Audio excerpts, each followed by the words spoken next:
ตัวนี้สถานที่ทำงานอยู่ในที่พวกเรามาเฮ็ดเวียกในซึ่ง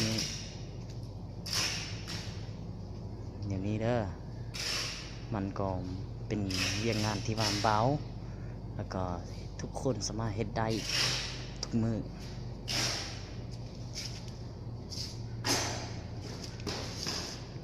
ตัวนี้เด้อพี่น้องอันนี้เป็นฟาร์มดอกไม้หรือว่า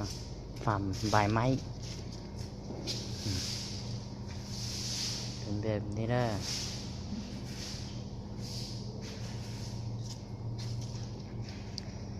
ตอนนี้เวลา10:12อันนี้พวกเขาพักกินข้าว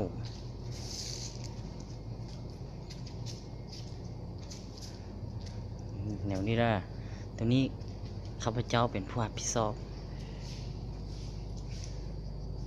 เวียกงานแต่ละคนมีการรับผิดชอบเม็ดตัวนี้ข้าพเจ้าเป็นผู้รับผิดชอบจับแบบนี้นะตัวนี้วันนี้เขาบิดตัวนี้ขึ้นดอกไม้จะลงมาหยุดวันนี้เราต้องจับเก็บอันนี้10เขามัด10อันเด้อ1 2 3 4 5 6 7 8 9แล้วก็10นอกจากนี้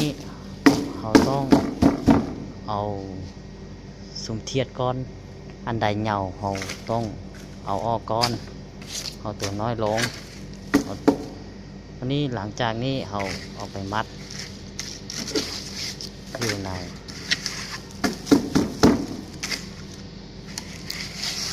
อย่างนี้บานนี้วันนี้เราเอาไปมัดอยู่ในนี้ได้แล้วหลังจากนี้เขาเบิ่งว่าห้องนี้ขนาดเท่าใดตัวนี้40สั่ง40วางอยู่ในห้อง40อันนี้เป็นข้าพเจ้าเป็นผู้รับผิดชอบทุกมือต้อง